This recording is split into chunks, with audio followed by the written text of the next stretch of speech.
Bienvenue au club, bienvenue dans l'Endurance Club, le podcast que j'ai le plaisir d'animer chaque semaine en compagnie de notre rédacteur spécialiste de l'endurance, Geoffroy Barre. Salut Geoffroy.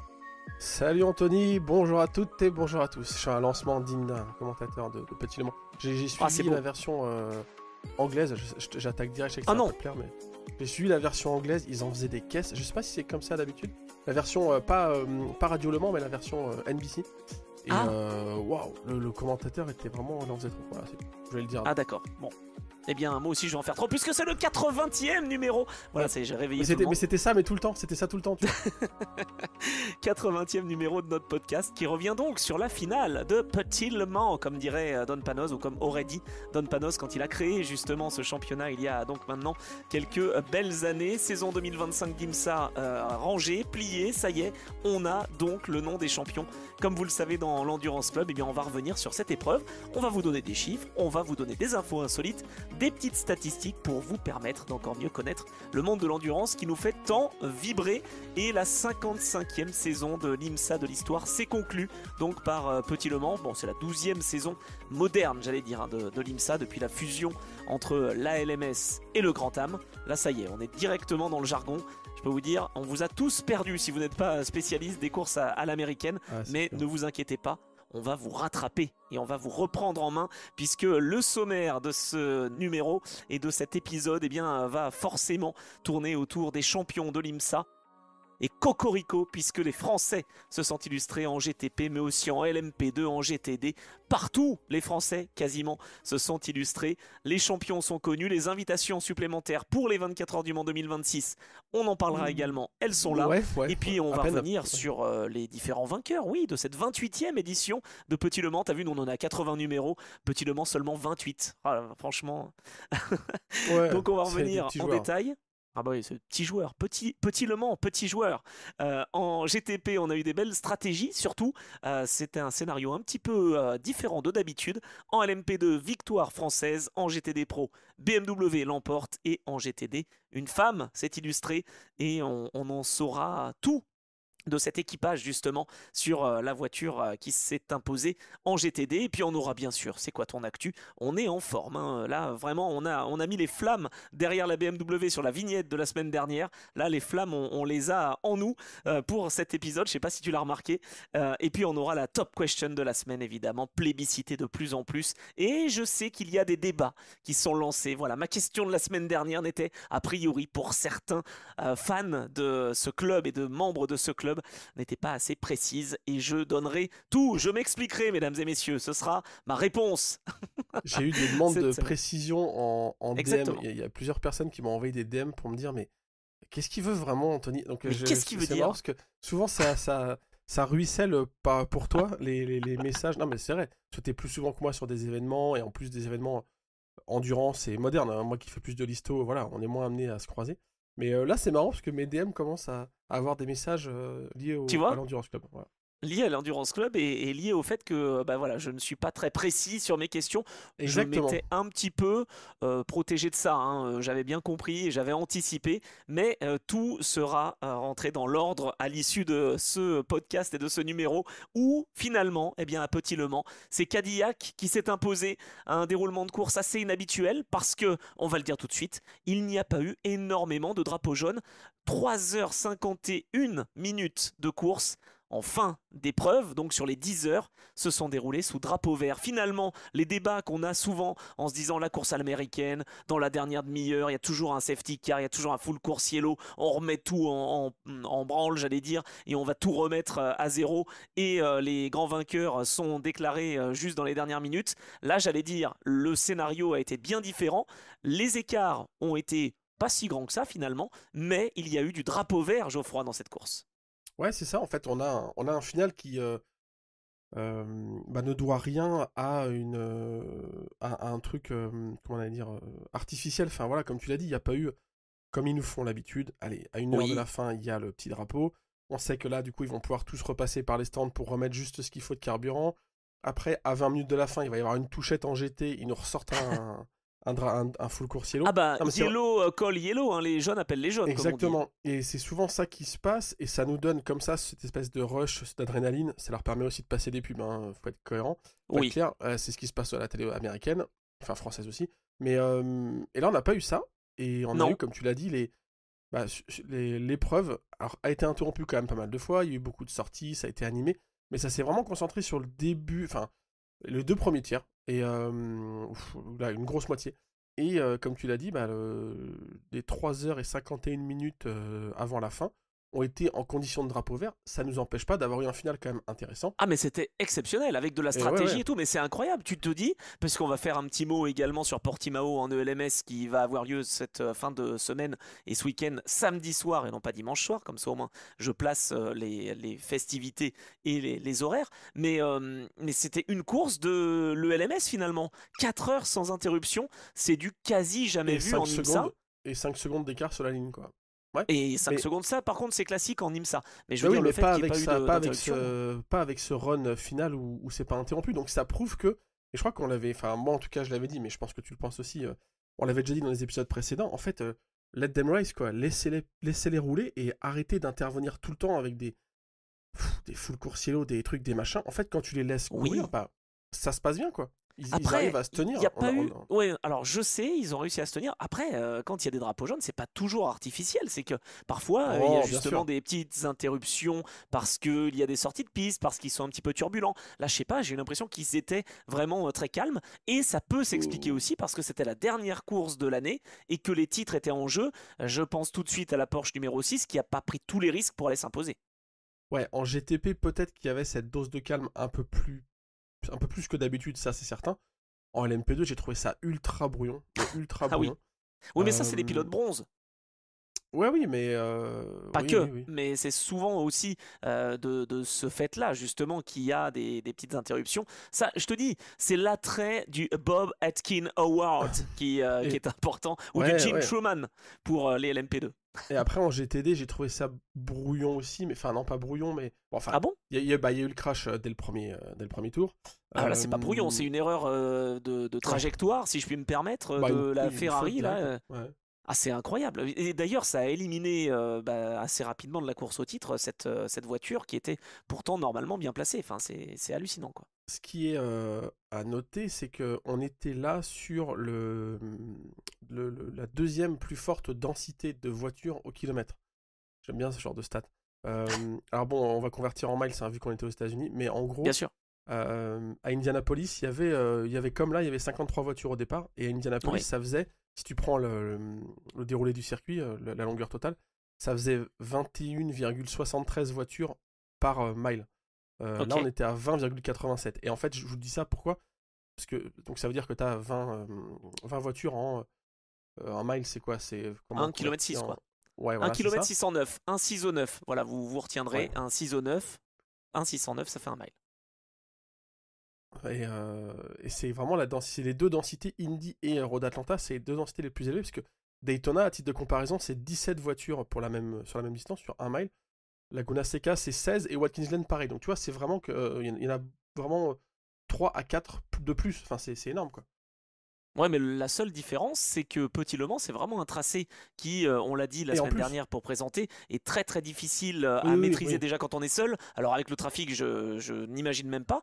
Indianapolis, il y a un peu plus de zones de dépassement. Bah c'est ça, c'est que Road Atlanta, moi j'adore ce circuit, je trouve que c'est un des plus beaux. Mais c'est aussi un circuit très con pour faire du multicatégorie, parce que toute la phase après T1, T2, et quand tu commences à redescendre en aveugle, il y a quasiment, enfin il y a qu'une seule trajectoire en fait. Ah bah il y a qu'une seule trajectoire. De toute façon on l'a vu. En GT, en proto, en fait faut essayer de viser au milieu et de passer. C'est vraiment très con de faire du multi, mais c'est ça qui est génial aussi, quoi. Oui, ils ont de l'envie, ils ont l'envie d'avoir envie, quoi. Les Américains, voilà. Ils veulent du spectacle. Bon, il y en a eu, et dès le début, tu l'as dit, avec la Ferrari de chez Conquest qui se rate complètement, hein, et qui prend le vibreur. Et derrière, le seul petit bémol, c'est qu'on se dit, je sais très bien, je suis conscient qu'on n'est pas dans la voiture et que c'est toujours facile de parler après. Mais quand tu es justement sur cette piste, tu sais qu'il peut se passer des choses. Est-ce que tu vas comme un calu à essayer de gagner des positions dès le départ? Je sais pas. En tout cas, Abandon Diribé, il s'est retrouvé face à face et il a dégommé la Ferrari en face de lui. Et c'est dommage parce que. Alors, oui. T'as vu ça, le point de vue, enfin la POV du. Tu crois? Ah ouais, non, franchement, il peut rien faire. Il se décale au dernier moment. et puis il emplafonne la voiture. Bon, ok, peut-être, mais ce que je veux dire, c'est que Brandon Iribe, il y avait quand même cet enjeu aussi du titre et qui fait qu'il a peut-être voulu prendre un peu plus de risques face à Orey Fidani pour avoir la fameuse coupe Bob Atkins qui offre une place aux 24 heures du Mans. Est-ce que c'était pas cet enjeu-là qui fait que peut-être que les pilotes bronze avaient un petit peu plus tendance à faire des erreurs, j'allais dire, et être un petit peu surmotivés comme nous aujourd'hui pour enregistrer ce podcast? Franchement, les places au départ, elles valent quand même cher. Enfin, je pense que vraiment... Parce qu'après, t'as ce fameux trafic qui se met en place, et on l'a dit, c'est un circuit de rythme, c'est un circuit où il y a beaucoup d'opportunités de dépassement, mais... beaucoup, je dirais pas ça. Il y en a quoi? Il y en a deux véritables. Ah, tu rigoles. 2 seulement, toi, tu dirais? Attends, Petit premier virage, déjà, ça passe. Non, petit virage, n'importe quoi. Petit Le Mans, non, le premier virage, ça passe pas. Bien sûr que si. Il y a eu des dépassements. Hein. Premier virage, ça passe largement. Freinage en haut de la... bah alors là, on n'est pas d'accord, mais... Le freinage en haut de cette pente là, ça peut aussi être un tu sais quoi, on fera une course en sim racing bientôt. Ah ouais, non mais c'est sûr. Après, t'as le double droite, donc le premier freinage sur le droite, tu peux t'insérer ici et passer. T'as le gros freinage à la descente. Et puis t'as aussi la réaccélération et le dernier virage. Non mais tu passes pas ici. Ah bon? Mais si, mais bien sûr que si. Il y en a eu des changements de position ici, bien sûr. Ah ouais, bah dis donc, franchement t'es optimiste. Hein. Moi, après il y a eu aussi des petits incidents. Ouais, mais moi je trouve que c'est un vrai circuit qui donne des opportunités de dépassement. Par contre, elles sont très difficiles. Ça, je suis d'accord. C'est pour ça que je te dis qu'il faut dès le départ être bien positionné. Parce qu'après, tu vas galérer à trouver l'ouverture. Parce qu'il n'y a qu'une trage partout. Mais par contre, il y a... on va pas refaire le coup des circuits où c'est pas des zones de déplacement. Là, leur circuit est une zone de déplacement et je trouve qu'à Road Atlanta, il y en a beaucoup, franchement. D'accord, ok. Non, mais tu vois, j'avais pas la même impression parce que voilà, ce tracé, il est quand même relativement étroit et que pour passer, vraiment, faut effectivement s'employer, bien ressortir en effet du virage 5-6. Ouais. Et puis après, t'arrives dans la chicane. Ouais, moi j'avais 2 vraies zones de dépassement, tu vois, et pas autant que toi. Où ça alors, le gros freinage? Moi, plutôt aller à la limite, mais c'est vraiment très difficile après le double droit. Ouais. Le freinage de la chicane. Ouais. Et voilà quoi. En fait. Ah ouais, moi j'en ai que 2. De toute façon, on a vu, parce qu'il y a eu des incidents aussi avec le fait, comme on le sait, hein, évidemment, les pneus sont froids, ne passent pas par les cabanes de chauffe, etc. Mais ça, maintenant, on le connaît en endurance. Ça rend les choses un peu difficiles. Et certains se sont un peu fait piéger. Et d'ailleurs, parmi les voitures de GTD, je crois, il y a eu un petit contact justement pendant la course. Parce que on voulait essayer de passer et puis ça passait pas, quoi, tout simplement. En fait, c'est la Cadillac 40, sortie de stand, pneus froids, et derrière les vraiment, là c'était vraiment criant, peut-être plus que sur les circuits du WEC, je sais pas, quoique si c'est pareil. Le rythme de sortie des hypercars comparé aux GTD qui elles sont en train de rouler, c'est incroyable quoi. Et pourquoi ça peut s'expliquer? Parce que je pense que le circuit étant tellement piégeux, dans la descente, en fait, tu fais pas vraiment chauffer les pneus, je pense en tout cas. Parce que t'es un peu sur des œufs, quoi. Alors bien sûr que tu les utilises un peu, ces pneumatiques, mais comme t'es sur un rail et que t'oses pas trop, parce que sinon tu te sors. Et je me souviens, tu sais, moi j'ai en tête une sortie de piste, je me souviens plus exactement du contexte. Je crois que c'était Loïc Duval, dans la voiture de chez JDC, la Mustang Sampling, là, à l'époque. Qui s'était sorti dans la descente. Je sais plus s'il y avait du trafic ou pas, mais il me semble qu'il sortait des stands. Et tu peux vite te faire piéger, quoi. Mais en fait, c'est parce que je pense que tout le premier secteur, finalement, t'as assez peu d'angles de volant.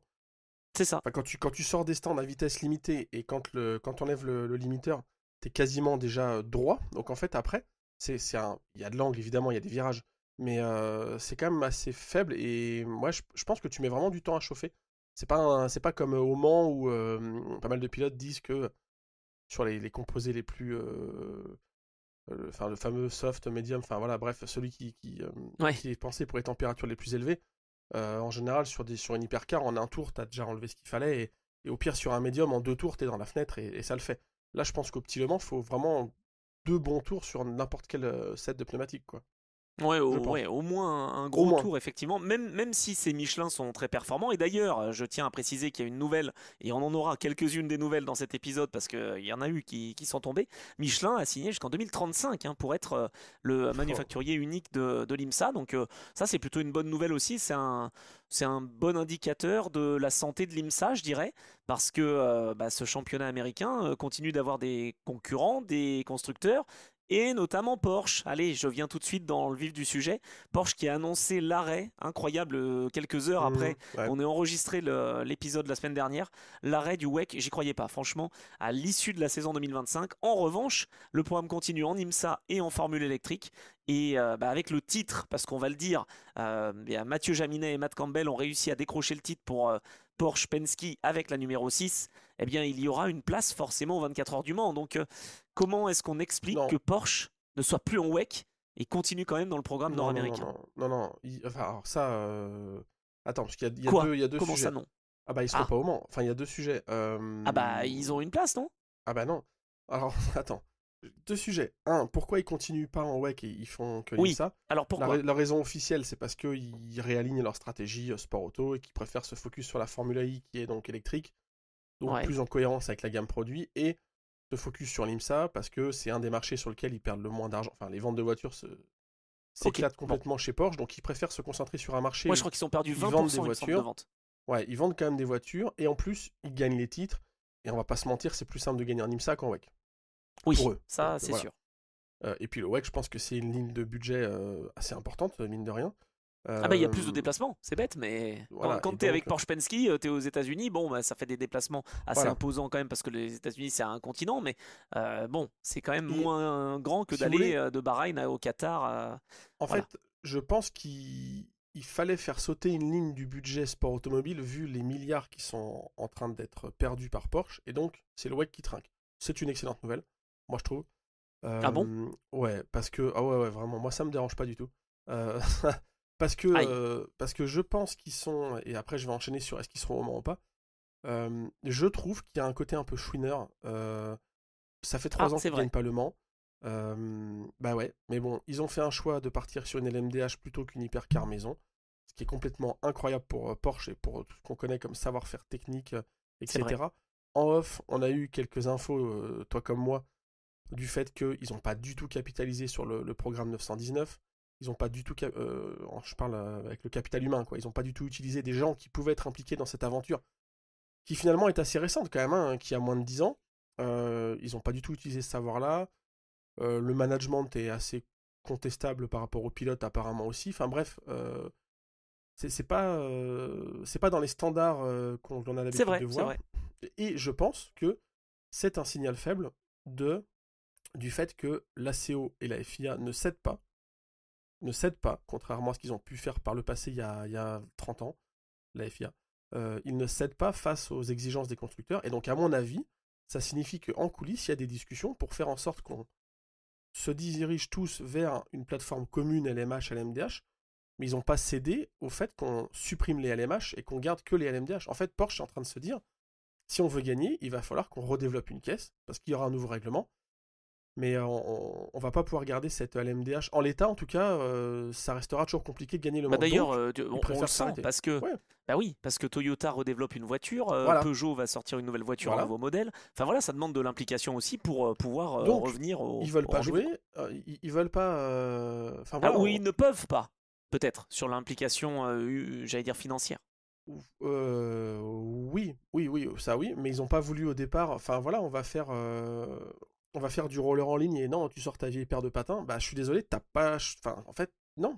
C'est pas comme ça. Ils ont déjà participé quand même avec d'autres à contraindre le fait que les LMDH et les LMH soient équilibrés, ce qui est à l'origine de tout le Big Bang qu'on vit actuellement. Là, je pense qu'ils ont pas envie de se réorienter. Ils ont peut-être plus les moyens aussi, tu l'as dit.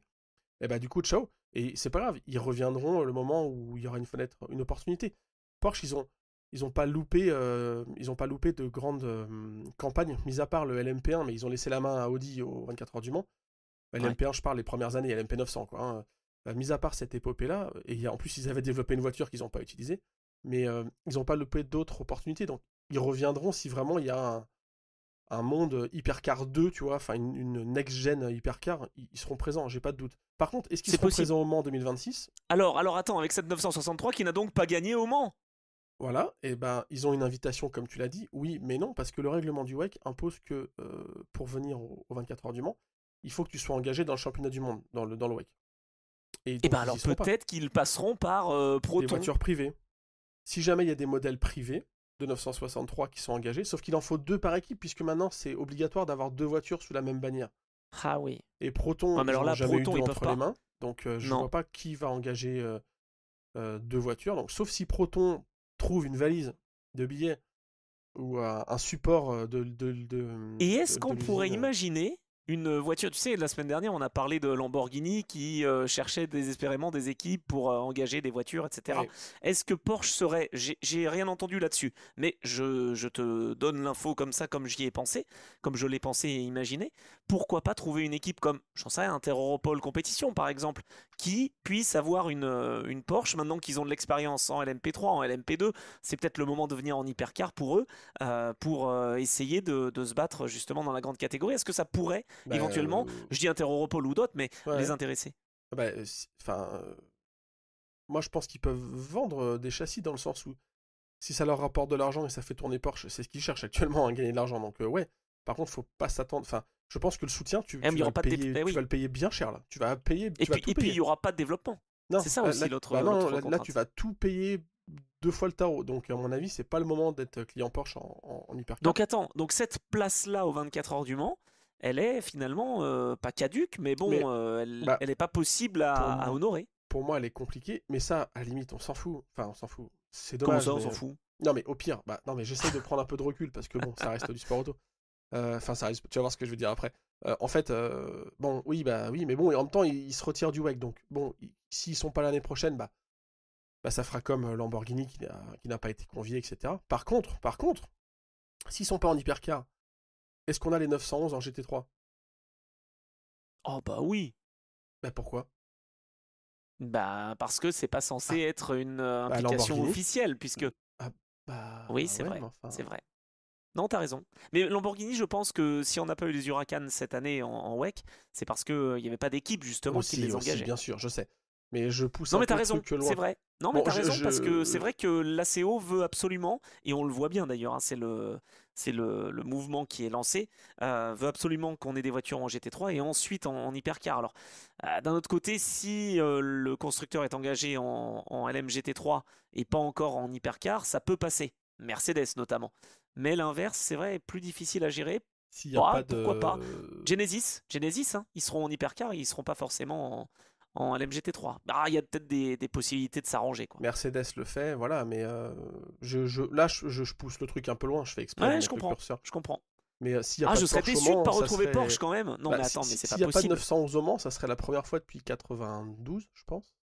Oh là là. Non, mais je pense que là, pour le coup, la CO va pas aller jusque là, dans le sens où il y a quand même un passif de compétition client chez Porsche, même quand il n'y avait pas de programme officiel au top niveau. Bien sûr.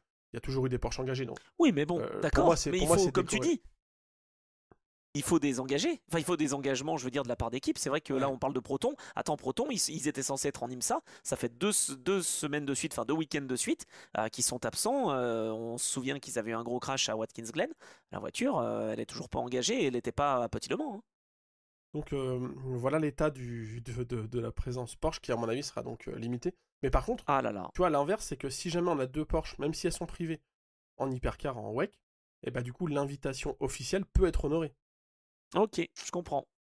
Bon, il faut compter sur une équipe qui ait les reins solides et qui veuille s'engager, pourquoi pas, parce que les Porsche, elles fonctionnent. Et dommage, on le disait, deuxième titre consécutif en GTP pour les pilotes, et notamment Jaminet et Campbell. C'est dommage pour Jota, je sais pas. Pourquoi c'est dommage. Ils sont partis au mauvais moment.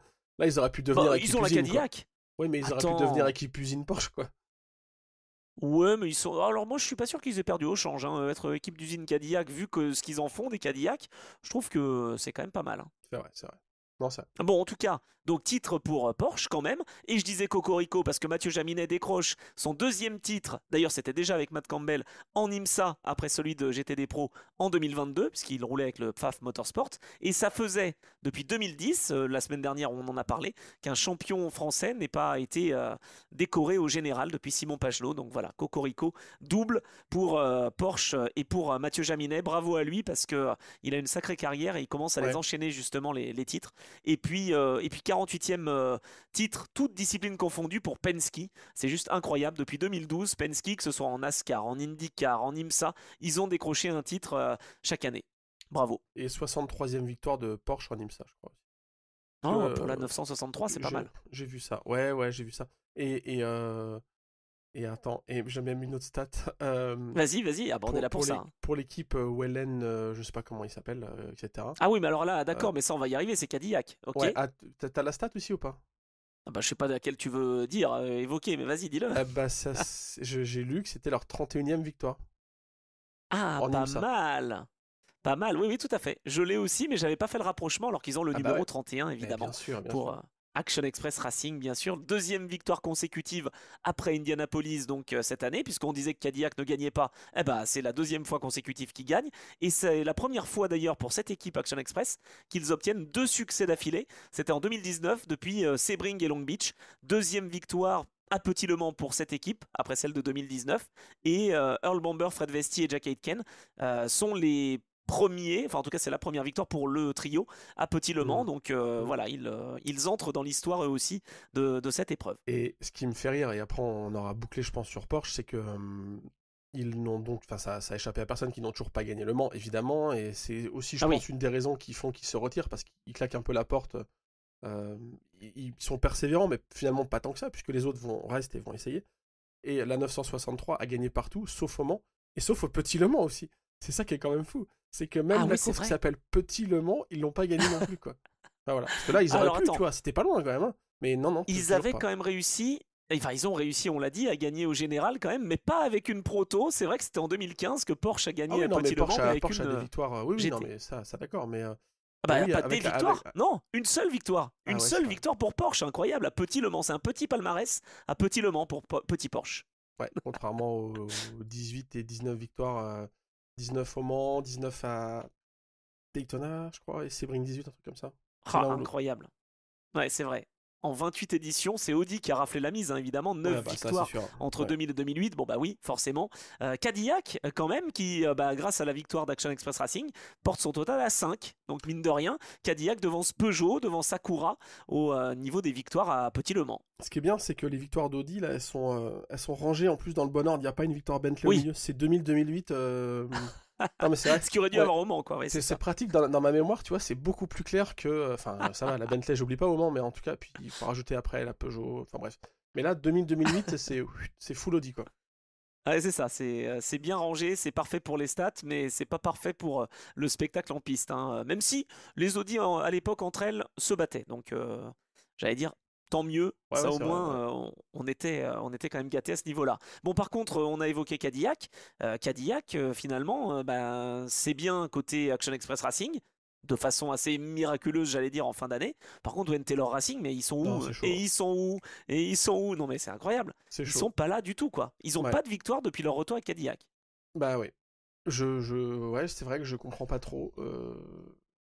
C'est dingue. Ouais. Ah si, j'ai une autre statistique, tiens, avant qu'on passe à Acura. L'endurance statistique. 1h40. Est-ce que tu sais à quoi ça correspond, 1h40? C'est un truc du Petit Le Mans en 2025, là? Ah bah oui. 1h40, c'est quoi? Ça va être le relais le plus court d'un... top question. Le relais le plus court d'un pilote, non? Non, c'est le temps qu'il a fallu à Mathieu Jaminet et Matt Campbell pour arriver au circuit. C'est incroyable quand même. Ils ont failli rater le tour de reconnaissance et ils ont quand même réussi à participer, heureusement, parce qu'ils ont eu le titre dans leur escarcelle. Eux qui étaient soutenus et épaulés, non pas par Julian Lower, que l'on salue parce que malheureusement le pauvre, il a eu des douleurs dans le bas du dos, il n'a pas pu être présent, mais par Lorenz Vanthoor qui a fait comme un certain Jackie X qui était engagé à la fois dans la 6 et dans la 7. Et tu vois, non mais alors ça, je sais pas si c'était dans le numéro de la semaine dernière ou... Enfin, dans un numéro récent, on en parlait. Moi, je te disais que j'adorais ce côté, les pilotes qui peuvent passer d'un équipage à un autre. Putain, oui. Mais là, tu vois, ça fait rêver. Et la preuve, alors moi j'ai adoré... Je sais pas si ça fait rêver. Moi j'ai adoré voir ça. En tout cas, Vanthoor, il a eu quand même un week-end assez complet. Et Porsche a vachement capitalisé là-dessus aussi quand même. Ils ont pas arrêté de le mettre en avant. Larry, oui. Tu montes, tu fais ton relais, ça sera dans quelle voiture? Je sais pas encore, mais ils en jouent vachement sur ce côté. L'homme providentiel, il est dispo. au bout de l'effort. Enfin, tu vois, ça fait un axe de communication Ok, hyper bien. c'est vrai. Bon, enfin, Connor de Philippi, il a fait la même chose chez BM en GTD Pro et il y en a pas beaucoup qui en ont parlé, quoi. Ah bah après, ils gèrent leur com comme ils veulent, et puis c'est pas forcément avec les mêmes résultats, mais ouais. Bah, attends, si, il a gagné Connor de Oui, Philippi. enfin, ils gagnent, mais bon, GTD Pro, Ah, quoi. bah voilà. Ah, bah voilà. Il gagne du GTD Pro. Alors, monsieur n'est pas content. Tu vas pas me comparer Lorenz Vantor avec... Non, mais si, je suis d'accord avec ce que tu dis, mais... Avec Tu vois, Connor de Philippi, ouais. Moi, j'aime bien ce côté voir plusieurs fois le même nom dans un classement, bah... C'est vrai? Quand Eh c'est ben, pas Henri une Pescarolo erreur. n'est pas d'accord avec toi. Parce Ouais, c'est que vrai. tu sais que. Ah, tu vois, Ouais. maintenant c'est moi qui fais les imitations, c'est pas possible. Il s'en est fait Quand voler c'est deux, pas c'est l'un, ça, c'est hein. l'autre. Il s'en est fait rattraper deux par Jackie X à cause de ça, c'est ça? Exactement, par Jackie X, alors qu'ils partageaient à l'origine la même voiture. Mais Jackie a été engagé Ouais. dans deux autos. C'est pas normal que Jackie ait été sur l'autre bagnole et pas moi. Bah, c'est vrai, même. Comme ça.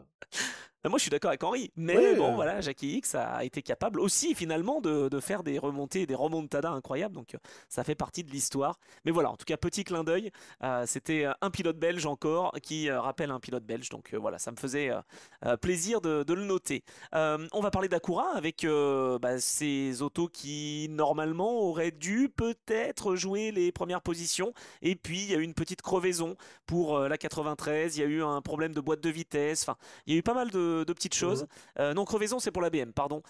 Mais la boîte de vitesse de la 93 était un peu compliquée à gérer. La 60 termine 5e, alors que pourtant, sur la grille de départ, c'était plutôt une bonne prestation de la part de cette voiture, parce qu'elle était en pole, la voiture numéro 60.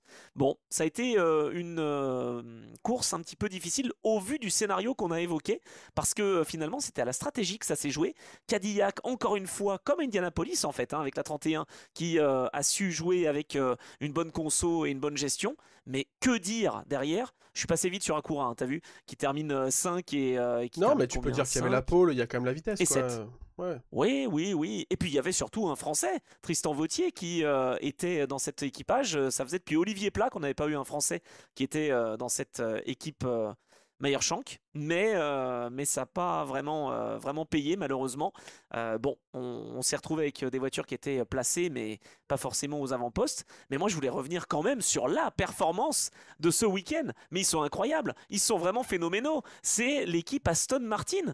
Ils terminent deuxième, c'est le premier podium de la Valkyrie et ils terminent, comme tu l'as dit, à 5 secondes seulement. T'y croyais, toi, de voir Ah en non, fin non. d'année 2025 une Aston Martin sur le podium? Non, bah non, non, carrément pas. Non. J'ai toujours dit que c'est une voiture qui pouvait pas gagner au Mais général. moi aussi, je croyais. Après, Et en fait, t'as vu à Fuji en WEC, ils avaient une bonne balance de performance. ouais. Ici, à Petit Le Mans, ils ont joué avec leurs armes et ça a été vraiment une très très bonne stratégie au niveau de la consommation. Bah dis donc, Aston Martin peut jouer les victoires, hein. Surtout que, ouais, non, mais carrément. J'ai toujours un regard un peu. Oui, c'est pas. Pour moi, Ah, c'est quand même des pilotes un peu moins efficaces, un ah peu oui, moins, etc. Mais non, mais ça prouve qu'il y a vraiment. Enfin, cette voiture, elle est incroyable et je pense que ça lui va très bien comme tracé. Donc, oui, moi, j'étais super content de voir ça. Ça aurait encore une fois, je dis, ça aurait été peut-être une anomalie. Encore que, en IMSA, j'ai l'impression qu'il n'y a pas vraiment d'anomalie, quoi. oui. En IMSA, une Non, on voiture est qui n'a pas d'accord. d'hybride qui gagne, c'est pas grave. Je pense que les Américains sont même pas au courant que les voitures sont hybrides. Donc, Ou pas d'ailleurs. ouais, non, mais, en fait, elle aurait pu gagner, ça aurait été pas mal. Ou la Lamborghini, c'était pas loin aussi. Ah bah attends, mais c'est incroyable. Est-ce que finalement Lamborghini va pas regretter de ne pas Mais bien sûr, continuer? Parce que mais là, c'est attends, mais ça. podium manquait de peu. Avec un équipage incroyable, parce que Eduardo Mortara, Romain Grosjean et Daniel Kvyat, c'est juste vraiment un très très bon équipage. Ils n'ont pas eu de soucis, de problèmes, ni fiabilité, ni rien. Et pourtant, ça a beaucoup roulé sous drapeau vert, on l'a dit. Déjà à Indianapolis, c'était très solide. Je pense que le fameux ajustements au niveau de la suspension arrière a été très bon. Et ils ont eu quoi, un changement de capot après un contact comme seul vrai problème dans cette course. Ils ont tenté le coup. Franchement, ils ont vraiment essayé de faire ce qu'ils pouvaient pour attendre une neutralisation qui leur aurait fait s'arrêter et donc monter sur le podium à la place d'Aston Martin. Mais Aston Martin, d'entrée de jeu, assez tôt avant la fin de course, ils ont parié sur le fait que ça allait terminer sous vert. Moi, Ouais. déjà, je trouve ça magnifique. C'est un pari, bien sûr. Mais qui aurait pu y penser? Parce que vraiment, au déroulement habituel des courses IMSA, c'est quand même assez rare Ouais, qu'on ouais. termine sous drapeau vert. Ouais, non, mais carrément. Et non, mais la Lamborghini, il y a tout. C'est-à-dire, un pied de podium, c'est quand même, c'est déjà une victoire pour eux.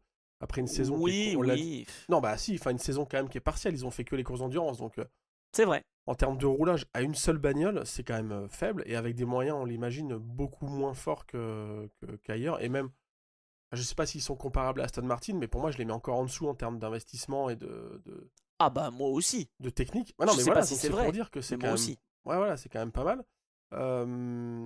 Et comme tu disais... Ça va peut-être donner l'envie à une équipe de prendre en charge le programme. Bon, sauf que il faut tout faire et que Lamborghini ne paye rien. Ouais, enfin bon, hormis ça. mais ça prouve encore une fois que... tu vois, tout est lié, je trouve, et le retrait de Porsche ouvre des possibilités, tu redonne quand même de la... Ouais, redonne au moins 2 places... tu peux finir 2 places plus haut en WEC quand même maintenant qu'il n'y aura plus les Porsche. Eh ben moi je dis oui et non, parce qu'il y a quand même Genesis qui arrive, donc Genesis ils sont pas venus là pour faire de figuration, on va en parler là en fin d'épisode avec le LMS, Genesis Magma Racing, ils viennent pas là pour rigoler quoi. À te garer leur chiotte. Non, je rigole. Pardon, non. Non, je le pense pas. Non, je le pense pas en plus. Non, mais oui, mais tu sais pas comment ils vont débarquer. Mais ce que je veux dire, c'est que tu vois, ça me fait rire parce que le manque de... Enfin, Lamborghini, c'est vraiment un pétard mouillé. Alors, moins mouillé quand même qu'Isotta Fraschini, mais c'est dommage d'abandonner là et d'avoir fait cette saison bah oui. en creux, quoi. Alors qu'il y avait vraiment moyen de faire quelque... Enfin, on le voit, ça émerge là. Aston Martin, ils sont dans une phase très différente où c'est la première année du programme. Je pense qu'il y a quand même ce fameux plafond de verre du fait que t'es pas d'hybride, donc en WEC... Je pense aussi, mais tu vois, WEC, à la stratégie, en IMSA, ça peut peut-être fonctionner. Ah, mais en IMSA, dans les rues de Long Beach ou une connerie, ça peut le faire. Je dis juste que, voilà, à mon avis, il y a quand même ce fameux plafond de verre qui, même si on veut faire converger tout le monde, enfin, ouais, si, en marque, on veut faire converger tout le monde, ils peuvent gagner aussi. Non, je change ma propre vision. Non, mais faisons-les gagner aussi. Honnêtement, moi je serais le premier à dire qu'effectivement, pourquoi pas les faire gagner, ou en tout cas pourquoi pas donner les cartes pour qu'ils puissent gagner. Maintenant, c'est le côté politique. C'est vrai, qu'est-ce qu'on veut mettre en valeur? Est-ce qu'une victoire d'une voiture qui n'est pas hybride, ça peut passer maintenant dans notre société? Je sais pas. C'est vrai que tu as raison. Aux États-Unis, il n'y a pas de problème. Quoi. En tout cas, moi j'adorerais valoriser le fait qu'ils font rouler une bagnole qui a une gueule incroyable. J'étais avec un pote, Julien, ce week-end pour regarder la course.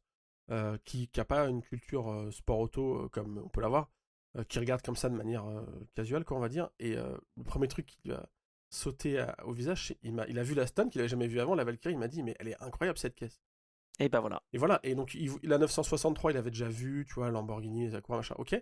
Mais il me dit, mais c'est quoi cette caisse? Elle est incroyable. Elle a une ligne de dingue. Et donc, ouais, elle est vraiment emblématique. Et aussi, en fait, tu vois, maintenant, je vais arrêter de dire que ça serait illogique qu'elle gagne. Et en fait, je veux qu'elle gagne maintenant. Mais non, mais c'est fou. Parce que, franchement... Je vais m'acheter un t-shirt Aston Martin. Je vais revendre mon merch. Une casquette. Je vais revendre mon merch du GP Explorer et je vais m'acheter un polo Aston Martin. Moi, je garde celui de personnellement, mais enfin bon. T'as raison. En tout cas, Aston Martin, tu vois, dans mon esprit, au début de l'année, effectivement, je me disais, bon, c'est une année pour apprendre, ils n'ont pas d'hybride, ils n'auront aucune chance. Et puis finalement, quand on voit que les Aston sont bien placés avec des pilotes qui, encore une fois, hein, franchement, c'est pas pour leur taper dessus, mais ils sont pas tous du niveau équitable. Moi, je crois que Rosgun a vraiment été incroyable, tu vois, par exemple, je veux lui tirer mon chapeau, quoi. Non, franchement, Rosgun, vraiment très fort, quoi. Il n'y a pas tant de fautes, enfin il y a pas de, et en rythme ça le fait aussi, enfin voilà quoi. Pescarolo en rythme, Pescarolo ou pas? En rythme Pescarolo, ouais. Et Rosgun, c'est un Top Gun aussi ou pas? Alors Rosgun, ouais, non mais si on regarde les moyennes sur le B-Pilar, c'est le meilleur de l'équipage. Rosgun devant Riberas, oui, bon, ça c'est pas trop une surprise. Et devant De Angelis, bah oui. Ah non, et De Angelis qui est devant, oui, pardon, c'est ça. Ouais, non, mais en termes de rythme, ils sont tous les trois dans le top 10, donc ça le fait, quoi. La voiture est... Ouais, non. Bah, la voiture est bien, elle est pas trop lourde, elle est pas mal, je pense. Hein. C'est assez incroyable. Au contraire de la BMW, alors je pense pas que la voiture ne soit pas bien, mais là, franchement, une dernière prestation de l'équipe RLL assez décevante, j'allais dire, même si sur le scénario, la BM numéro 24 aurait peut-être pu viser une 4e ou une 5e position sans que cette crevaison dont j'ai parlé tout à l'heure, et j'ai accusé à tort, Acura pour cette crevaison, ça aurait pu permettre de se mettre au pied du podium, et pourquoi pas de terminer 2e du championnat, parce qu'on sait que c'était assez serré, mais là, ils se prennent les pieds dans le tapis, ils terminent finalement 4e, Philippe Eng et Dries Vanthoor. Bon, c'est vraiment vivement WRT, quoi, j'ai envie de dire, pour BMW. Hein. Ouais, je pense qu'il faut tourner la page et il faut surtout unifier, enfin ouais, ce qui a fait la force de Porsche Penske Motorsport depuis 3 saisons, même s'ils n'ont pas gagné Le Mans, même si depuis tout à l'heure on tape dessus, mais ce qui a fait ce qui a fait la force du programme Porsche depuis 3 ans, c'est justement cette gestion centralisée par Penske, parce que mis à part Le Mans, ça a quand même gagné partout. C'est hyper impressionnant ce qu'ils ont fait en 3 saisons. Enfin, ça restera quand même une voiture marquante de l'endurance. Pour moi, je te le dis, hein, aux 24 heures du Mans 2025, c'est eux les vainqueurs moraux. Hein. Enfin, je trouve qu'ils n'ont pas fait vraiment une seule erreur. Ouais. Enfin, voilà. Et puis c'est encore la numéro 6 qui gagne, tiens, si on aime la numérologie, mais c'est incroyable. Les vainqueurs Guillaume Moreau, mais ça compte pas. Ce qui compte, c'est au palmarès. Non, mais tu vois, je veux dire, il y a quand même, je pense que ça doit beaucoup au fait que ça a été centralisé.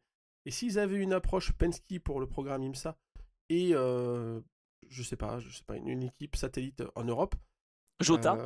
Ouais, par exemple, je pense que ça aurait moins bien fonctionné. Parce qu'il y a vraiment eu cette connexion dès le départ. Même si au début, apparemment, il n'y avait pas un partage de data si fin. Enfin bref.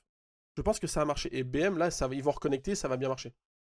Ouais, c'est vrai, je pense aussi. D'ailleurs, je rebondis, tiens, et puis après on passe en LMP2 et dans les autres catégories parce qu'on ne les oublie pas dans l'Endurance Club. Eh ben je sais, mais Lorenz Vanthoor a quand même dit qu'il y avait des petites différences entre la 6 et la 7. Ça, c'est incroyable quand même, hein, sur la philosophie, sur l'utilisation de quelques logiciels, etc. Je dis pas qu'on a un mur entre les deux box, enfin il n'y a pas de box, mais entre les deux voitures et les deux équipes. Mais enfin, tu vois, on a la même voiture et finalement, eh ben, on l'exploite pas de la même manière. Ouais, c'est vrai. Et il était... Bon, après, c'est anecdotique, mais il est 2 fois du coup dans le B-Pilar, Lorenz Vanthoor. Puisqu'il a ah oui, alors, avec laquelle il est mieux? Ah bah avec la 6, largement, quoi. Avec la 7, il est quasiment... je sais pas s'il est pas dernier ou... Si. Alors il a peut-être moins roulé aussi. Hein. Il est 12% du temps. Ouais. Il a roulé 53 tours, il a fait 12% du temps. Mais bon, remarque, tu me diras, il a fait la même chose dans la 6. Ah oui, c'est vrai. Il a fait 53 tours dans l'une et dans l'autre. Ah, t'as raison. Donc, tu vois, et pourtant, bon, avec la 6, il est 2e derrière Fred Vesti. Et avec la 7, il est dernier derrière il mettait le coude à la portière. Je l'ai vu, il est en train de cloper à l'intérieur. Non, mais c'est marrant.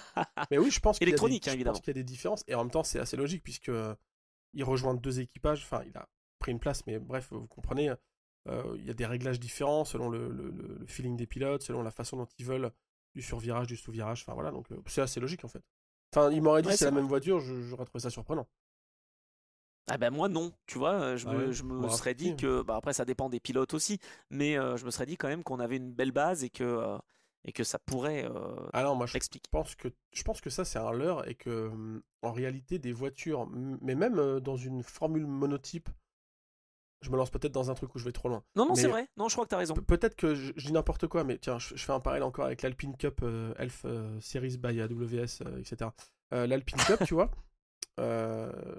je sais pas quel est le nombre de réglages que tu peux faire et sur quoi tu peux intervenir, mais je suis sûr qu'un pilote, avec les réglages qu'il aime bien affinés, il bascule dans une bagnole qui est réglée un peu à l'opposé. Tu me diras, c'est un peu bête, sur un circuit, normalement, les réglages convergent, mais je suis sûr que ça peut être le jour et la nuit, quoi. Non, mais je crois que je te rejoins quand même, enfin j'en suis même sûr, parce que y a quand même une philosophie de réglage selon les équipes, selon les envies, l'exploitation des pneus, etc. Donc non, c'est vrai qu'il y a une certaine logique, mais je pensais que dans une même équipe, comme Penske, on était plutôt sur des réglages qui allaient converger, justement. Donc voilà, c'est pour ça que j'étais un petit peu surpris. Ouais. De la déclaration de Lorenz Vanthoor. Bon, bref, on passe en LMP2, où là, les réglages convergent, puisqu'on a toutes les mêmes voitures. Ah bah alors, on y va. Bah, enfin, c'est pareil, il faut la régler quand même, mais bon. Ah oui, c'est vrai. En tout cas, en LMP2, ça a été assez animé, si je puis dire, parce que voilà, les premiers relais sur une piste difficile, avec des conditions peut-être qui n'ont pas forcément facilité la vie des pilotes un petit peu moins expérimentés. On a vu quelques petites sorties, quelques éclats, j'allais dire, effectués, mais à la fin, c'est la France qui gagne, puisque c'est TDS Racing qui s'impose encore après Indianapolis. Donc là, vraiment bravo à Mikkel Jensen, Hunter McElroy et Steven Thomas. D'ailleurs, c'est vrai qu'il n'est pas passé loin, Steven Thomas, d'avoir cette fameuse place pour le Jim Truman Bronze Cup. Mais finalement, c'est, si je ne dis pas de bêtises, parce que je vais quand même revérifier, mais ça doit être PJ Hayet qui a réussi encore une fois à l'obtenir, ce Jim Truman Award. Ouais, il y a eu quand même des... Alors, pour moi, c'est vraiment la catégorie où il y a eu le plus d'erreurs. Parce que même la 11, justement, a été vue, je l'ai vue au moins 2 fois en tête à queue. Aïe. Bon. Non, mais c'est vrai, Interopol, pareil, Jérémy Clark, on l'a vu, je l'ai vu sortir. Enfin, il y a eu, je pense qu'il y a peu de voitures qui ont fait une course vraiment clean. Et beaucoup d'incidents, j'ai trouvé en P2. Donc, Et pourtant, Jérémy Clark est celui qui a été le plus rapide des pilotes bronze, tu vois, avec l'Inter-Europol. Et ça prouve bien, encore une fois, tu vois, avec Tom Dillman, qui honorait d'ailleurs la mémoire de son papa, et c'était magnifique avec son casque jaune. En plus, c'est ma couleur préférée. Donc, t'imagines à quel point j'étais effectivement en soutien à Tom Dillman et à toute l'équipe Inter-Europol. Mais Jérémy Clark est vraiment dans la lignée de Nick Bull de l'année dernière. Je veux dire, quand il y a un bon pilote bronze, forcément, eh bien, ça aide tout l'équipage, et d'autant plus dans une course où finalement, il n'y a pas eu beaucoup de neutralisation. Donc, c'est ce qui explique aussi qu'on retrouve finalement, eh bien, voilà, les voitures qui ont été bien emmenées, qui se retrouvent aux avant-postes, quoi. Ok, donc du coup, tu salues la 3e place de David Heinemeier-Hansen, du coup. Oui, avec l'équipe ERA Motorsport, c'est vrai que c'est incroyable. Non, mais alors je pense que c'est Lutke qui fait un bon travail aussi, mine de rien. Même si je suis un petit peu surpris quand même de voir cet équipage ERA se placer en 3e position. Ça prouve quand même qu'il y a eu quelques petites choses qui se sont passées dans cette course, parce que retrouver PJ Hayet, Dan Cameron et Johnny Edgar en 6e place, bah oui, il y a eu un contact, hein, évidemment, il y a eu un incident. C'est pas normal, j'allais dire, et c'est assez rare. Mais après, Heinemeier-Hansen, enfin, parce que on a déjà tapé sur lui par le passé, pilote que j'adore, mais je crois qu'il a pas mal poncé Road Atlanta. Je serais pas surpris qu'il soit passé par là, notamment, tu sais, avec pas le Skip Barber, mais les trucs, les formules Mazda, les machins. Enfin, je pense qu'il a énormément roulé là. Oui, je pense aussi, et puis il a beaucoup roulé sur le sim racing. Cela dit, lui, il est pilote silver, tu vois, c'est pas lui qui est censé faire la différence, c'est plutôt Lutke, justement, qui est pilote bronze. Heinemeier Hansen, il a roulé quoi? Il a roulé 37% du temps, 22% pour Lutke, et je crois qu'effectivement, sans surprise, Ollie Jarvis, qui d'ailleurs n'était pas avec United Autosport, puisqu'on le retrouvera à Portimao, lui, on l'a retrouvé rouler quasiment 50% du temps. Donc ça, c'était quand même assez remarquable, je veux dire, de sa part. Ce qui est marrant, c'est qu'il n'y en a aucun qui est meilleur dans sa propre catégorisation, quoi. Non, c'est vrai. Bon, cela dit, c'est une course d'endurance, donc après, ça se joue pas que... Ils n'ont pas gagné, donc en même temps, je suis en train de faire une analyse, oui, mais ils n'ont pas gagné, donc voilà, c'est... Enfin, oui. Bah oui, bien joué, mon Jojo, bah oui, c'est ça. C'est vrai. Bon, après, il finit sur le podium, quand même, c'est pas mal. Alors, en parlant de pilote, oui. Pardon, pilote et catégorisation, c'est là-dessus que tu voulais aller, peut-être, non? Mais, oui, tout à fait. On a Logan Sargent qui est là, qui est Gold. Toujours. Ça, c'est quand même... On se posait la question, je crois, il y a quelques semaines de ça, quand justement il est arrivé et quand on faisait le point, je crois, sur l'IMSA, enfin, je sais plus, c'était peut-être la semaine dernière. En tout cas, retour à la compétition. Pas mal pour Logan Sargent, mais c'est vrai que ça m'a encore frappé de voir qu'il est pilote Gold alors qu'il a roulé en Formule 1. Alors certes, il n'a pas fait une saison mirobolante, mais on le retrouve, alors pas si mal, hein, parce que son meilleur tour, il est quoi? Il est à 4 dixièmes, je crois, du meilleur chrono de Alex Quinn, qui est un client en LMP2. Mais ouais, le fait de le retrouver pilote Gold, alors que Michael Jensen, Niklas Jensen, Paul Di Resta, Ollie Jarvis, Dan Cameron, eux, sont pilotes Platinum. C'est assez rigolo. Après, il le sera en 2026. Mais du coup... Ah bah oui, ça tombe bien, parce qu'il est plus en Formule 1. C'est bien de le mettre Platinum. Je vous mettrai dans la description YouTube de cet épisode, il y a un Reddit, il y a un subreddit sur IMSA Racing qui est entièrement dédié à ça. Il y a des gens qui se sont posé la question, mais pourquoi il est Gold, en fait? Et donc il y a plein, c'est assez marrant. Vous pouvez le mettre en français, hein, je crois que le Reddit, tu peux le passer en français, je crois, si tu maîtrises pas trop l'anglais. Ah ouais. Mais c'est assez marrant, il y a toute une discussion où il y a des arguments, machin, ils ont trouvé les explications, donc je vous mettrai ça parce que je trouve ça rigolo. Ah ouais, c'est pas mal, effectivement. Bah, écoute, on va vérifier attentivement la catégorisation de pilote de Logan Sargent, et on va donc saluer PJ Hayet qui a devancé Daniel Goldberg pour le gain de cette place aux 24 heures du Mans. Donc il devrait encore être là avec l'équipe AO Racing, AO by TF, avec certainement Louis Delettra, puisque il n'y a pas encore d'annonce de Honda en proto. On l'attend, cette annonce là, soit Acura, soit Honda, qui viennent aux 24 heures du Mans, qu'on les attend. Ouais, c'est vrai qu'en plus il y a des places qui se libèrent apparemment, donc bon. Oui, oui, oui, mais bon, il faut s'engager sur toute l'année, c'est ce que tu disais et tu as rappelé assez logiquement. En GTD Pro, donc victoire de Connor de Philippi, je disais, victoire BMW avec Dan Harper et Max S, et ils s'imposent avec un tour d'avance sur leurs plus proches concurrents. C'est la preuve que quand il n'y a pas de neutralisation en fin de course, eh bien, on peut développer sa stratégie. Et là, franchement, ils ont fait le travail, comme on dit, parce qu'ils ont quand même collé du temps et une sacrée différence avec justement les deux Corvettes qui terminent 2 et 3. Et c'est d'ailleurs Corvette qui décroche le titre avec notamment Antonio Garcia. Bel affrontement. J'adore toutes les époques ont eu leurs affrontements Corvette contre Ferrari, Corvette contre BM. Et les Corvettes BM, j'aime beaucoup parce que je trouve que c'est les BM sur des circuits américains comme ça, tout de suite, j'ai l'impression qu'elles prennent un côté US, tu vois. J'oublie que c'est des voitures allemandes et j'ai l'impression qu'il y a une bataille fratricide presque. Enfin, tu vois, parce que c'est emmené par des équipes américaines, hein, que ce soit Paul Miller ou d'autres. Donc, Pratt Miller Motorsport pour Corvette, Ford Multimatic pour la Ford justement, Vasser Sullivan pour Lexus, Dragon Speed pour Ferrari, AO Racing pour Porsche. Ah bah là je peux te dire qu'on est dans l'américain. Il y a que Pfaff Motorsport en fait, je crois qu'ils sont canadiens et c'est eux qui qui sont les seuls dans cette catégorie à ne pas être américains quoi. Pfaff et AWA aussi. Et bah AO ils sont bien américains. Non je crois pas. AWA ils sont. Comment ça? Bah non, c'est pour ça qu'ils avaient le drapeau canadien sur la caisse aux 24 heures du Mans. Ah bon? Bon, autant AO Racing, mais non, c'est PJ Hayet et Gunnar Janet. Non, pour moi c'est américain. Ok. Bon, c'était pourquoi alors? C'était pour quel pilote qu'ils ont fait ça? Ok. Pardon. Je sais pas. Ah, si je prends un carton jaune. Ne vous inquiétez pas. Ok, je prends un carton jaune. Aïe. Carton jaune, c'est après mon carton jaune pour le championnat du monde d'endurance de Formule 1. Oh, putain, il était pas mal, hein. Et bah là, carton jaune, voilà monsieur. Pour le AO Racing qui serait canadien, mais enfin non, pas du tout. Pas AO, j'ai dit AWA. Ah non, mais ils sont pas en. Ah bah d'accord, ils sont pas en GTD Pro. Non, ils sont en GTD, oui. Mais tu disais. Oh oui, mais on est d'accord en fait, on dit la même chose. Je parlais en GT globalement quoi. Carton jaune, monsieur, pour ne pas s'être compris. Allez. On revoit la VAR. Non, parce que j'étais sur le GTD Pro où on n'avait que des équipes nord-américaines. Et par contre, je sens que tu veux parler du GTD. Eh ben oui, et tu as bien raison. Pourquoi?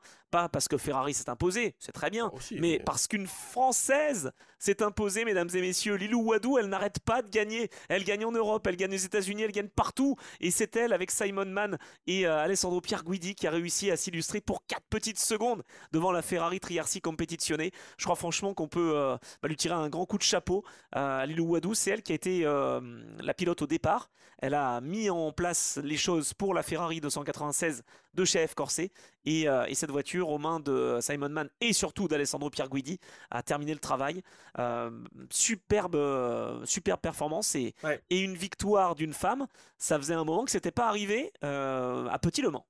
Ça faisait un moment que c'était pas arrivé. On peut le dire parce qu'il y aura une top question cette semaine qui sera peut-être en rapport avec les femmes. Mais c'est pas arrivé depuis 2005. Ah oui, 20 ans, ouais. T'as vu? 20 ans, déjà 20 ans. Comme dirait les Guignols. Qui on a le droit de le dire ou pas? Ça n'a pas de rapport avec la question. Si. Ça n'a pas de rapport avec la question, on peut le dire. Non, c'est Lise Hallyday qui avait gagné en LMP2 à l'époque. C'était donc en 2005. Et bien là, Lilou Wadou en 2025 s'impose à Petit Le Mans. C'est vraiment fantastique ce qu'elle a fait. C'est pas la première fois qu'elle s'impose en IMSA. Exactement, c'est ce que j'allais dire. En fait, c'était son 10e départ en IMSA. Si mes comptes sont bons, si mes tablettes sont bonnes, c'était son 10e départ et ça fait donc 2 victoires. Donc c'est bien. C'est un bon ratio. En fait, surtout, on a eu un peu. Surtout qu'elle a beaucoup été engagée avec Luis Pérez Compense et toute la famille. Elle a pas souvent fini, quoi. Non, c'est ça. C'est toujours c'est le handicap, quoi. C'est-à-dire que bon. C'est ça. Mais c'est Pérez Compense is the new LMP3, quoi. Ah mais ouais. Mais par contre, ce qui est bien, c'est que Lilou Wadou, on a eu. Alors nous, non, mais peut-être que certaines personnes qui regardent ça d'un peu plus loin ont peut-être eu tendance à l'oublier parce que depuis qu'elle a été confirmée comme pilote officiel Ferrari, enfin pilote, si elle est dans le giron Ferrari, ouais. Bien sûr. Elle est partie. Il y a eu l'exil au Japon, enfin la compétition au Japon, etc. J'ai l'impression qu'on la voit peut-être moins. En tout cas, on en parle moins forcément. Je parle là vraiment des femmes dans le sport auto. Hein. On en parle forcément moins que Dorian Pain qui fait la F1 Academy, qui a donc plus de visibilité. Je pense que ça se joue à la com aussi. Oui, c'est vrai qu'elle oui. fait moins de communication sur les réseaux, j'entends. Voilà, et ce que je veux dire, c'est qu'elle fait le taf. Et Ah oui, on a aussi beaucoup parlé de Jamie Chadwick, évidemment, parce qu'elle fait une super saison en ELMS, parce qu'elle est dans le giron de Genesis, etc. Enfin voilà, je trouve ça très bien. Je dis juste que il y en a une qui charbonne. C'est vrai. Il y en a une qui charbonne et qu'on a peut-être oublié, mais qui, à mon avis, il faut pas oublier du tout. Et qui a gagné en WEC. Ouais, bien sûr.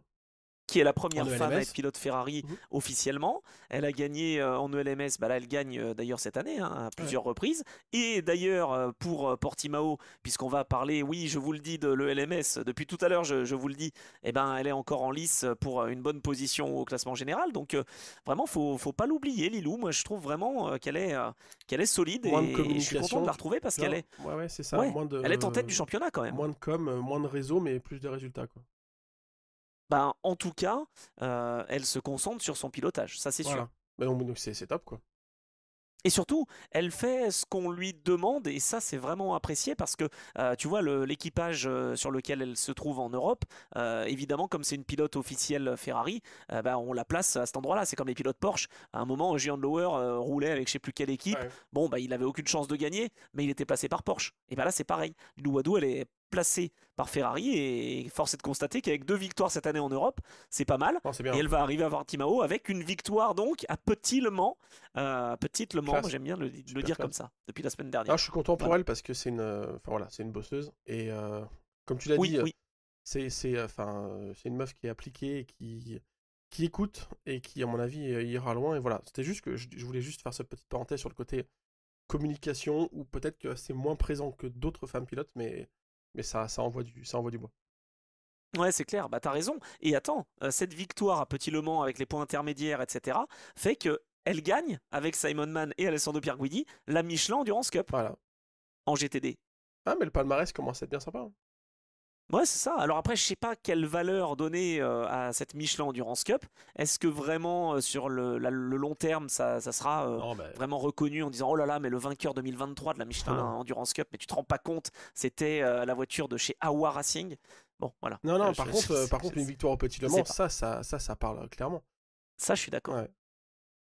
Elle met son nom au palmarès et de plus en plus, donc vraiment bravo à Lilou pour cette victoire, bravo à Philippe Ellis et Russell Ward pour leur titre parce que ils avaient dominé la situation. De toute façon, ils étaient déjà titrés avant d'arriver à Petit Le Mans ou quasiment. Et il se place deuxième, je crois. Non, un peu plus loin, pardon. Il se place un petit peu plus loin au Michelin Endurance Cup parce qu'ils ont terminé que cinquième, entre guillemets, à Road Atlanta. Mais voilà, en tout cas, belle saison de la part de l'équipe Winward Racing en GTD. Et puis, encore une fois, bravo à l'équipe Vasseur-Sullivan Racing avec la Lexus en GTD qui termine donc sur le podium de cette course et qui termine 4e au général du championnat 2025 IMSA en GTD. Ok, on a été ultra complet sur ce sujet. On a essayé. Non, si je vais quand même donner, allez un petit carton vert. Comment ça, un carton vert, c'est-à-dire? Je sais pas, c'est un carton que j'invente, non, je sais pas. À l'époque, c'était le carton des blessés. Non, petite déception quand même pour la voiture de chez Conquest là qui dès le début de cette course, nous a fait éliminer Brandon Iribe. On en a parlé en début de ce podcast. Voilà, j'ai trouvé que Manny Franco il était allé franco, sur le vibreur et je me dis c'est une course de 10 heures. Bien sûr que les erreurs peuvent arriver, mais bon, voilà, petit tacle. Il est pas loin de nous inaugurer une nouvelle catégorie, une nouvelle rubrique, le carton vert. Oh non. Ah là là, c'est ça. Aïe aïe aïe. Ah non, parce qu'il a mordu l'herbe. Pour ça, le carton vert. Ah ok, j'avais pas compris. Ouais, j'ai essayé. Si t'as pas compris, c'est qu'elle était mauvaise, voilà. Passons, alors du coup, non, mais avançons dans notre programme, déroulons. Continuons de dérouler ce sommaire. Je sais jamais, on fait quoi dans l'ordre, je sais jamais, moi. Ah non, mais attends, déjà ce qu'on va faire, et parce que c'est bientôt fini, et je veux absolument vous dire que ce week-end, il y a le LMS, et ça sera, évidemment, c'est quoi ton actu? Tu vois, je fais la transition. Doucement mais sûrement, évidemment, parce que le LMS, on n'a pas de numéro dédié puisqu'il y a Petit Le Mans et que les épreuves d'endurance s'enchaînent, mais le LMS, c'est quand même costaud ce qui va se passer à Portimao. On va avoir la course qui aura lieu donc le samedi, je le disais, Une course qui généralement en Algarve est très très disputée et tous les titres sont en jeu. On a VDS Panis Racing qui va se battre face à Idexport, Genesis, Magma Racing et l'équipe Inter Europol. Donc on a 3 possibilités d'avoir des Français vainqueurs. Ça c'est plutôt pas mal, c'est notre côté chauvin. On est sûr d'avoir un Français sur la plus haute marche, que ce soit niveau pilote, avec Esteban Masson et Charles Milesi qui accompagnent Oligret pour l'équipe française VDS Panis Racing. On a Mathis Jobert, le français, avec Jamie Chadwick, Daniel Nucadella qui roule pour l'équipe Idexport. Et on a Tom Dillman, le français, qui roule avec Jakub Smikowski et Niki Eloli pour le compte de l'équipe Inter Europol Compétition. Bon. Voilà, donc comme ça on pourra mettre la Marseillaise la semaine prochaine.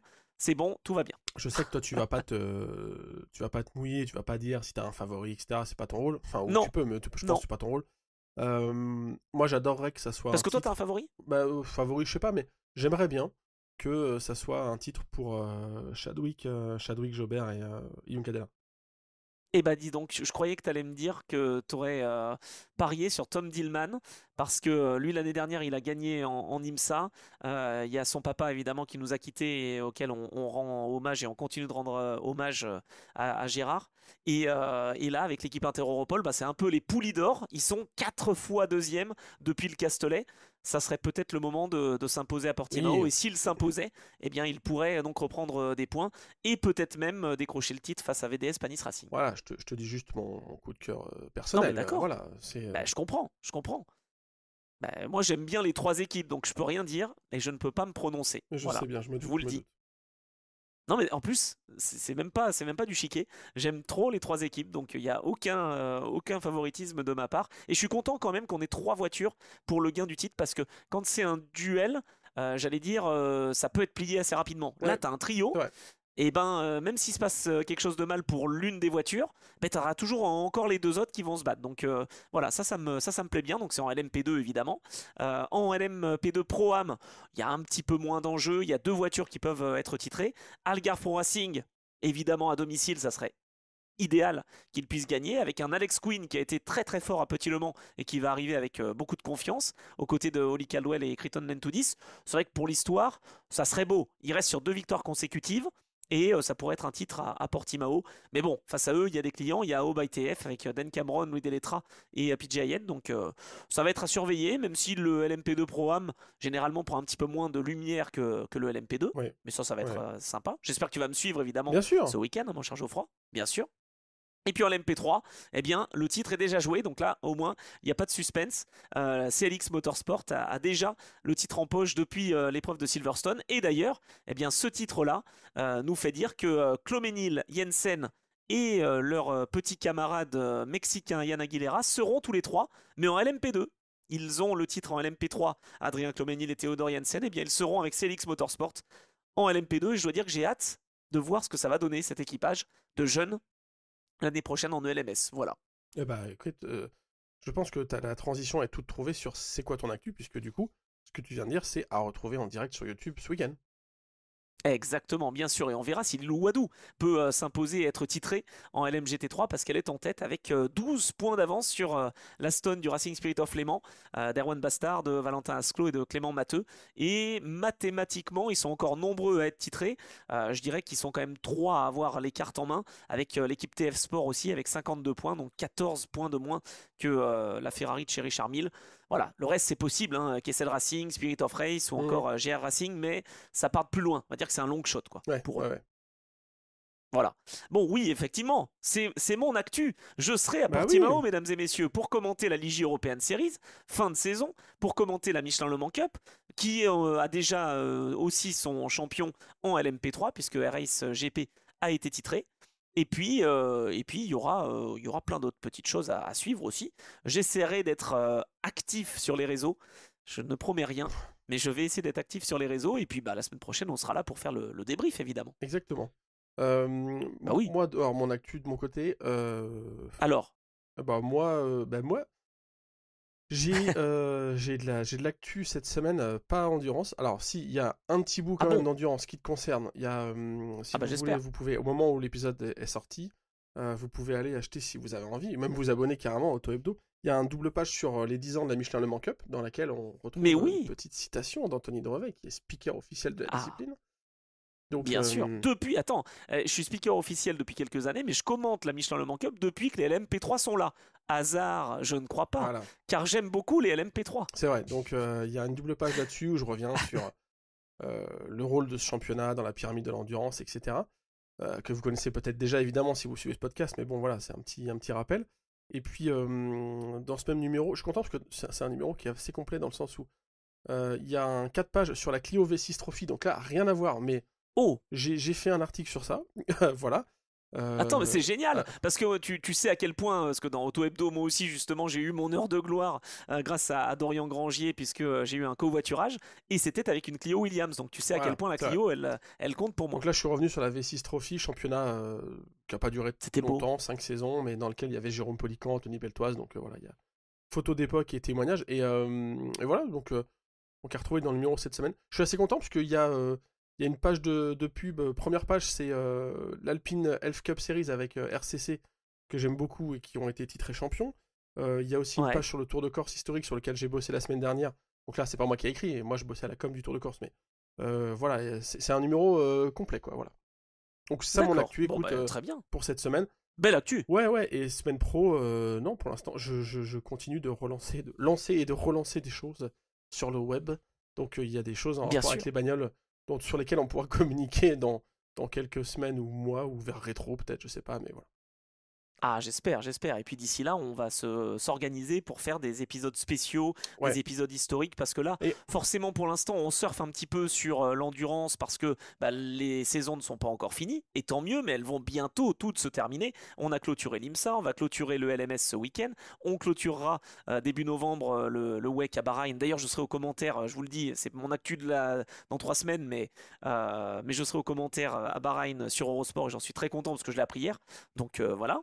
Cocorico, je sais pas si c'est Cocorico, mais je suis très content de pouvoir commenter cette course. Dès que je commande de l'endurance, de toute façon, tu me connais, je suis très heureux. Mais alors, tu crois pas si bien dire sur les épisodes historiques, alors là, je te lance vite fait avant qu'on fasse le débrief de la question de la semaine. Mais, dis-moi. Je t'en ai pas parlé, mais depuis que le Floodcast n'existe plus, parce que moi qui consomme beaucoup de podcasts, je suis forcément... mais t'écoutes Trajectoire évidemment attentivement. Oui, voilà, mais depuis que le Floodcast n'existe plus, je suis comme beaucoup d'auditeurs orphelins, donc j'ai cherché à compenser, parce que par contre j'ai toujours besoin d'écouter des trucs quand je vais marcher, courir, etc. Donc voilà. Ah là là, Maxime Martin arrive, mesdames et messieurs. Et alors, j'ai découvert un podcast qui s'appelle Bring Back V12, donc V10, Bring Back V10, pardon. Donc, rendez-nous les moteurs V10, en gros, en français. Ouais. Et c'est un podcast de frappé où ça parle que de Formule 1 et ça parle que de l'époque où ça roulait en V10. Et c'est des épisodes de 2 heures, donc c'est juste incroyable. Mais attends, mais t'es pas du tout client de Formule 1, mais justement, vu que j'ai pas une culture poussée en Formule 1, ça me permet de développer, parce que ils reviennent en anecdotes, ils font de l'analyse, du coup, vu que voilà, c'était une certaine période, donc c'est hyper intéressant. Et il y a un épisode qui m'a scotché, et je me suis dit qu'il faudrait peut-être qu'on fasse la même, et donc on peut peut-être mettre à contribution nos auditeurs. Ils ont fait un épisode qui est en gros du what if. Et par exemple, il y a que serait-il advenu, que se serait-il passé si par exemple Michael Schumacher avait signé chez McLaren pour la saison 97. Et avec Hakkinen comme coéquipier. Et donc après il part dans tout un délire, Hakkinen il est gentil, mais Coulthard serait champion avec Ferrari, pourquoi? Non mais tu vois, ils disent Hakkinen se serait fait marcher dessus par Schumacher, il y aurait eu un espèce de respect au début, enfin bref, tu vois, ils partent dans... comme ça, ils font pendant 10-15 minutes une petite analyse de ce qui aurait pu se passer, et je me suis dit, ça pourrait être hyper intéressant qu'on fasse ça nous avec l'endurance. Eh ben, c'est un petit peu une FAQ, tu vois, ça peut être un épisode FAQ où on se prépare, on vous demande, non mais un petit peu plus poussé, mais on vous demande, mesdames et messieurs, membres de cette communauté grandissante de l'Endurance Club, voilà, quels seraient les sujets, on va dire, voilà, on fait une liste de 2 ou 3 sujets, quels sont ceux qui vous intéressent, et puis on vous met à contribution aussi et on en discute. Je trouve que surtout, on pourra faire un appel à questions si vraiment ça intéresse les gens, à nous dire, voilà... que se serait-il passé si, et tu vois, et c'est là où on trouve d'autres trucs, si la Mercedes n'avait pas décollé en 99, que se serait-il passé si... Non mais tu vois, c'est marrant, il y a plein de, je pense, de petits débats qu'on peut déclencher. C'est la CLR ou la CLK qui a décollé? Non mais tu vois, il y a plein de débats, je pense, qu'on peut déclencher et qui peuvent être passionnants. Moi, je les ai pas comme ça, et puis je pense qu'il faut mieux que ça soit apporté par quelqu'un d'extérieur, mais voilà. D'accord. Bon, très bien, bravo. Et écoute, tu parlais des V10, à l'époque des V10 en Formule 1, il y avait la top position. Eh bien nous, c'est la top question. Générique, jingle, mesdames et messieurs. Alors que vous allez voir apparaître sur vos écrans le premier signal du jeu Top Position qui vous permettra de gagner un week-end pour un Grand Prix européen en 1993.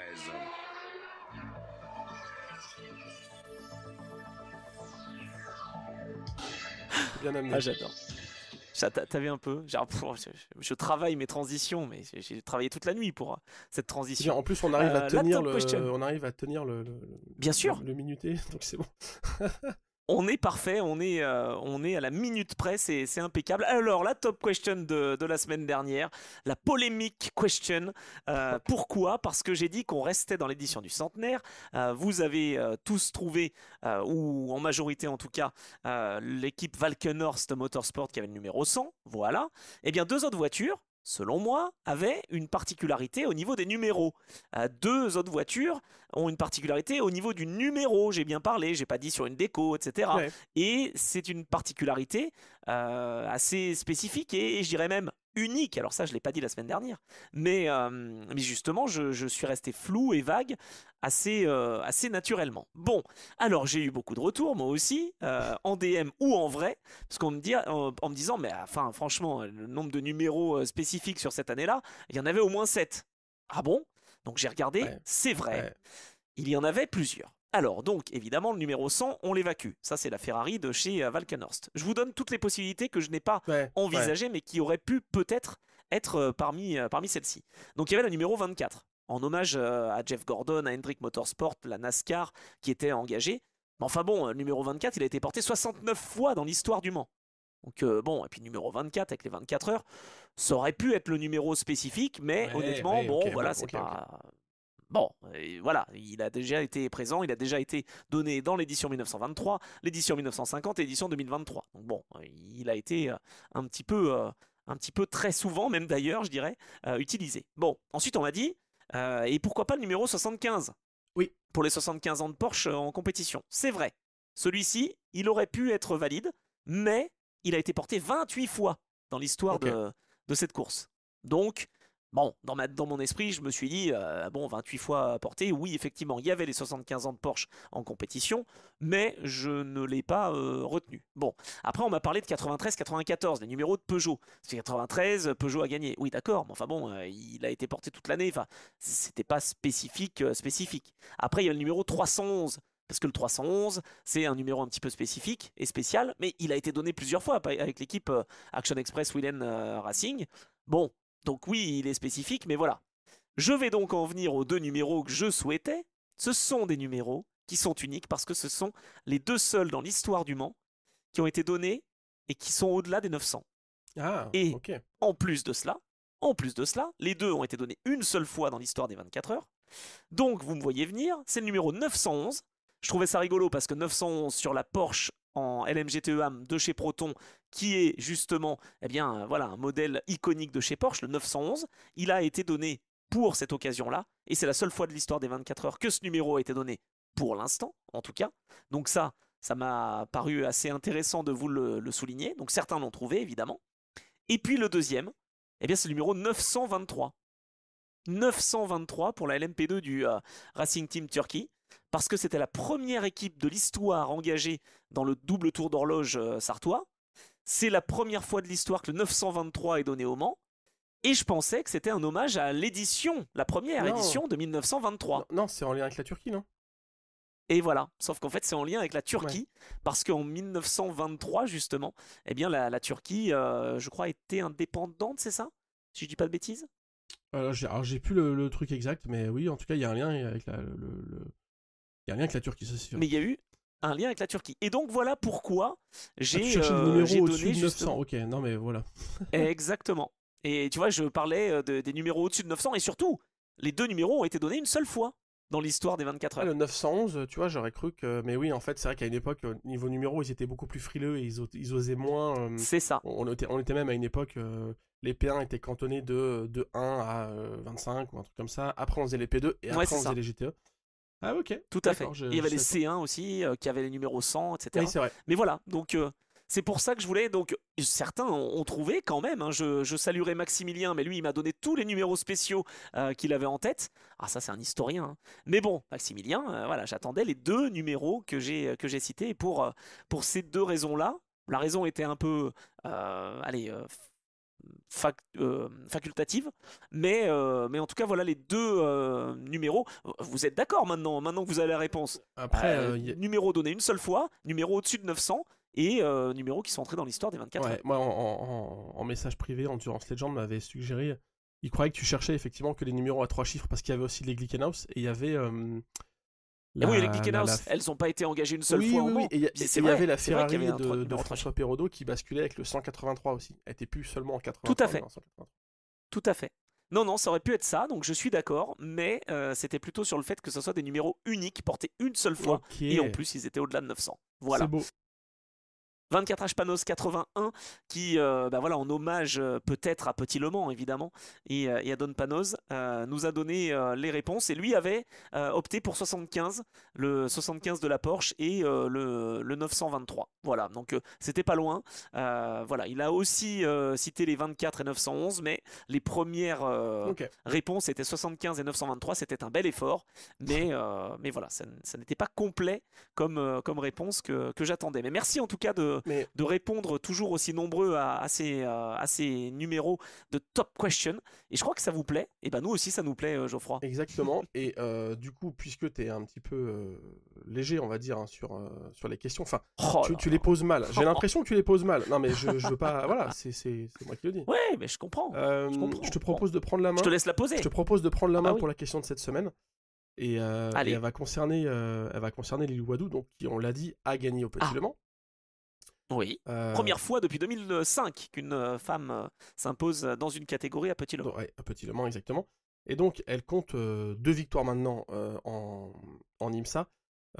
Si on se focus uniquement sur ce qu'on appelle le WeatherTech Sports Car Championship, donc United, bref, le championnat qui existe depuis 2014, fusion de la LMS et du Grand Am. C'est pas la pilote féminine la plus victorieuse dans ce championnat depuis 2014.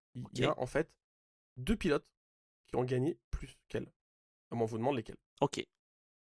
Bon, très bien. Elle est bien posée celle-là. Moi je trouve, à mon goût, elle est trop facile. Ouais. Voilà, je le dis. Ah bah oui, je te le dis. Tu les poses très bien. Bravo, bravo mon cher Geoffroy. Mais c'est beaucoup trop facile, monsieur. Et en plus, je crois que, c'est même sûr, les 2 pilotes qui ont gagné le plus de courses sont aussi celles qui ont pris le plus de départs. Ouais, je vous aide un petit peu, mais. Enfin, je sais pas si ça. Eh ben, on veut le nombre de départs. Bon, ça c'est la question subsidiaire. Ouais, c'est chaud. De chacune. Non, là ils vont y passer chaud. des heures. C'est pas grave. Non, mais les victoires, par contre, c'est jouable. Non, mais oui, mais les victoires, bon, ça sera de toute façon, vous serez cités évidemment parce que vous êtes des passionnés et vous êtes très nombreux. Il y a Eau Rouge Racing aussi, je crois, j'ai oublié de citer, qui avait donné la bonne réponse sur les numéros. Bon, bref, j'ai peut-être pas cité tout le monde. Mais en tout cas, merci de votre participation. Donc, on vous demande le nom des 2 pilotes femmes qui ont gagné plus que Lilou Wadou. On ajoute quoi? Dans quelle catégorie? Et le nombre de départs? Ah non, mais déjà, les bah 2, si. bien. Quoi? Les 2, c'est bien. Mais vous aurez des points supplémentaires pour des éventuels goodies qu'on va forcément trouver d'ici l'année prochaine. On va lancer un marché aux puces, on va acheter des miniatures. Mais de toute façon, c'est les 2 seules autres femmes qui ont gagné dans ce championnat IMSA depuis 2014. Voilà, comme ça on est complet. Depuis 2014. Ouais. Bravo, bravo, je crois qu'on ne peut pas être plus complet. On a essayé de parler de Petit Le Mans et on a aussi évoqué le LMS parce que c'est ce week-end et qu'il y a beaucoup d'enjeux dans quasi toutes les catégories. Il n'y a qu'en LMP3 où tout est joué, ça y est, la 2e place sera évidemment convoitée, mais le reste évidemment du peloton sera concentré vers la victoire en LMP2, en LMP2 Pro-Am et en LMGT3 avec donc Lilou Wadou qui peut décrocher le titre ELMS. Ça serait une très très belle chose et un très beau signe d'envoyer. Mais bon, face à eux, face à cet équipage de la Ferrari, on sait que les autres sont motivés, Aston et autres Corvette. Donc voilà, j'ai hâte d'y être. Bon, tu n'avais rien à ajouter, mon cher Geoffroy, cette semaine? Non, écoute, c'est tout bon pour moi. Je pense qu'on a été complet sur ce Petit Le Mans. Eh ben parfait, impeccable. Petit Le Mans, donc 28e édition du nom, qui s'est conclue sur une belle victoire et sur un scénario qui est assez exceptionnel, dans le sens où ça n'arrive pas souvent de terminer sous drapeau vert pendant quasiment 4 heures. Les 4 heures justement, ça sera ce week-end, 4 heures de Portimao. Merci pour votre fidélité, merci de répondre à la top question, merci pour votre soutien encore sur les likes, sur les pouces, sur les étoiles, sur les partages, les commentaires. Voilà, il y en a qui nous demandent comment est-ce qu'on peut vous aider. Écoutez, parlez-en autour de vous, voilà, et puis on va tous entrer dans le club, on vous fait entrer dans cet Endurance Club et on aura des surprises en 2026. On va essayer de travailler justement pour qu'on se rencontre.